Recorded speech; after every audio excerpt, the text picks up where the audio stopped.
మొత్తం ఏరియా అంటే కరువు లాంటి పరిస్థితి కనిపించి మొత్తం ఎక్కడ దొరకకుండా చేసి బ్లాక్లు అమ్ముకోవడానికి చేస్తే ఇవాళ PD act essential commodity act ను నరేంద్ర మోడీ రద్దు చేసిండు. ఇవాళ నుంచి ఏ దళారైనా ఎంతైనా కొనుక్కోవచ్చు, ఏ గోడౌన్లైనా పెట్టుకోవచ్చు, ఎవరికి పట్టుకునే చట్టం లేదు. ఇంకొకటి ఆయన చెప్తుడు రైతు పండించింది ఎక్కడైనా పోయి అమ్ముకోవచ్చు అని. నేను అడుగుతున్న మోడీ, నువ్వు సంసారం చేస్తే నీకు కష్టం సుఖం తెలుస్తుంది. సంసారం లేదంటే ఏం చేస్తే సమాజంలో తెలుస్తుందా? 2 ఎకరాల రైతు ఖమ్మంలో, పాల్వంచల్లో, మధురలో లేకపోతే ఎక్కడైనా 2 ఎకరాల రైతు మిర్చి పండిస్తే బొంబాయికి వెళ్ళి అమ్ముకుంటాడా? బెంగళూరు పోయి అమ్ముకుంటాడా?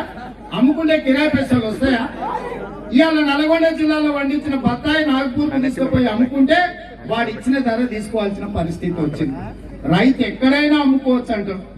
ఎక్కడైనా అమ్ముకోవచ్చు అంటే ఇక్కడ ఉన్న మన మార్కెట్లను రద్దు చేసి ప్రైవేట్ వాళ్ళకి ఇచ్చేసి ఇవాళ రైతులే కల్లంకాడికి వస్తారంటే కల్లంకాడు కొనుక్కుంటారంట.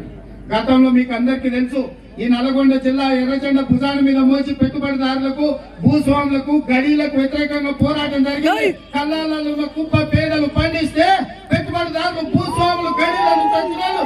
ఎంతో మొత్తం కొల్లగొట్టినట్టు ఇవాళ కల్లాల కాడికే కార్పొరేట్ కంపెనీలు వచ్చి కొనుక్కుంటారంటే ఏ రైతు కూడా మార్కెట్ లో జమ కావద్దు. ఆనాడు ఖమ్మం మార్కెట్ లో మిర్చి రైతులు తిరగబట్టారంటే వివిధ గ్రామాల నుంచి వచ్చిన రైతులు 100,000 మంది ఒక దగ్గర కూలీలు కాబట్టి కడుపు మండి కాలబెట్టారు. కానీ ఎవరిని కల్లంకాడ వాడు కుప్ప పెట్టుకొని అమ్ముకోవాలంటే కల్లంకాడి కంపెనీ వస్తాడు, పోలీసు వాళ్ళు తీసుకొస్తాడు, వాళ్ళకి ఇచ్చేది ఇస్తాడు, గుంజుకొని పోతాడు. కల్లాలనే అమ్ముకోవాలంట. ఇది నరేంద్ర మోడీ తెచ్చిన చట్టం. ఇవాళ గిట్టుబాటు ధర లేదు, నీ ధర నువ్వు నిర్ణయించలేవు, నువ్వు మార్కెట్కి వెళ్ళి అమ్ముకోనికి మార్కెట్లు లేవు. ఇవాళ నువ్వు పక్క రాష్ట్రానికి పోవాలి కార్పొరేట్ కంపెనీల కంటే వాళ్ళ దగ్గర అడ్వకేట్లు ఉంటారు, కోట్ల రూపాయలు ఫీజులు ఇస్తాడు. ఇవాళ మనం న్యాయవాదులు పెట్టుకునే పరిస్థితి ఉందా? ఫీజులు తక్కువైతున్నాయా? మరి ఇట్లాంటి కష్టాలు ఉన్నాయి. ఈ బిల్లును కేసీఆర్ గారు మేము వ్యతిరేకిస్తున్నాము అంటుండు. మరి సన్నాసుడా, వ్యతిరేకిస్తే శాసనసభ పెట్టి ఆ బిల్లును తిరస్కరిస్తున్నాం, తీర్మానం ఎందుకు చేయలేదని నేను అడుగుతున్నాను. అటు మోడీ, ఇటు కేడీ గారు ఇద్దరు కలిసి నువ్వు కొట్టినట్టు చేయి, నేను వేసినట్టు చేస్తా, ఇద్దరం కలిసి రైతుల పని వాడదామని వాళ్ళు ఇద్దరు కలిసి కట్టుగా ఇవాళ రైతులను మోసం చేసే పరిస్థితి వచ్చింది. అంతెందుకు నిర్బంధ వ్యవసాయం అన్నాడు. ఇవాళ ఇక్కడ ఉన్న చాలా మంది పత్తి వేసి ఉంటారు, పత్తి వేయాల్సిందే అని చెప్తే పత్తి వేస్తే వానలు ఎక్కువ వచ్చి మొత్తం నీళ్ళలో మునిగిపోయి నల్లగైపోయింది. అవునా? ఇవాళ పత్తి రైతులకు గోస కూడా అడుగుతున్నా, దొడ్డు సన్నాలు వేయండి, మంచి రేట్ ఇస్తాడు.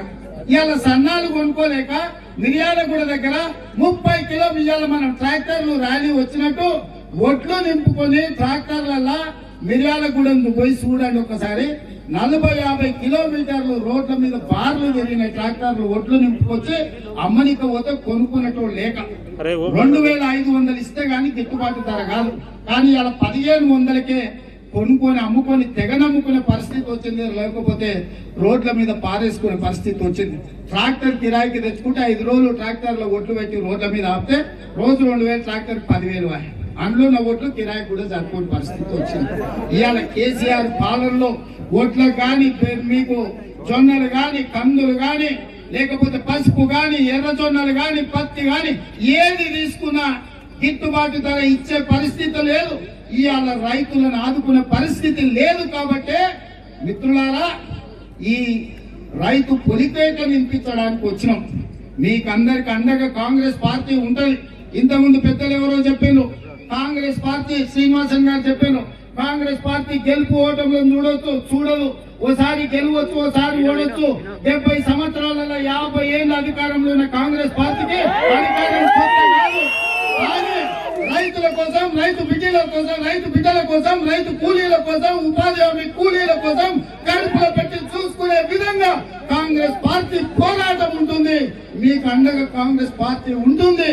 ఏ రైతులు కూడా ఆత్మహత్యలు చేసుకోవద్దు అని చెప్పి మనోధైర్యం నింపడానికి, ఈ బిల్లులకు వ్యతిరేకంగా పోరాడడానికి ఇవాళ మీ అభిమాన నాయకుడు బట్టి విక్రమార్క గారి నాయకత్వంలో ఇంత రాత్రైనా మనం ఇక్కడ గుమిగూడి మాట్లాడుకుంటున్నాం సోదరులారా. కాబట్టి మీ దీక్షను, మీ పట్టుదలను అభినందిస్తున్నాం. అదే విధంగా ఈ జెండాలు పట్టుకున్న